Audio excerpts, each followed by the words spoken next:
Cristiano Ronaldo football মাঠে তিনি goal machine, রেকর্ডের রাজা। তবে মাঠের বাইরেও তিনি মানবিক কর্মকাণ্ডের জন্য বিশ্বজুড়ে কোটি মানুষের শ্রদ্ধা অর্জন করেছেন। বিশ্বের অনেক তারকা যেখানে নিজেদের ব্র্যান্ড গড়ে তুলতে ব্যস্ত, সেখানে রোনালদো বছরের পর বছর নীরবে নানা মানবিক উদ্যোগ নিয়ে অসংখ্য মানুষের পাশে দাঁড়িয়েছেন।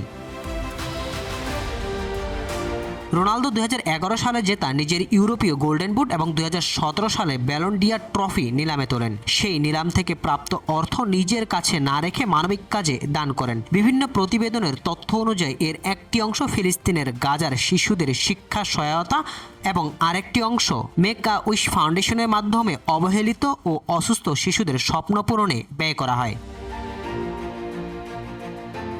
বিভিন্ন সময়ে মানুষের কল্যাণে আনুমানিক 450 থেকে 550 কোটি টাকারও বেশি দান করেছেন এই পর্তুগিজ সুপারস্টার। 2016 সালে রিয়াল মাদ্রিদের চ্যাম্পিয়ন্স লিগ ও পর্তুগালের ইউরো জয়ের পর বোনাসের টাকার একটি বড় অংশ শিশুদের কল্যাণে ব্যয় করেন তিনি। নেপালের ভয়াবহ ভূমিকম্পের পরও ত্রাণ ও মানবিক সহায়তা কার্যক্রমে সহযোগিতা করেন তিনি। আধুনিক যুগের প্রায় সব ফুটবলারের শরীরে নানান ধরনের ট্যাটু দেখা যায়, কিন্তু রোনালদোর শরীরে কোনো ট্যাটু নেই। আন্তর্জাতিক বিভিন্ন মিডিয়ার তথ্য অনুযায়ী নিয়মিত রক্তদান ও বোন ম্যারো দানের সুবিধার কথা বিবেচনা করে তিনি ট্যাটু করান না। তিনি নিয়মিত রক্ত ও বোন ম্যারো দান করেন বহু মানুষকে।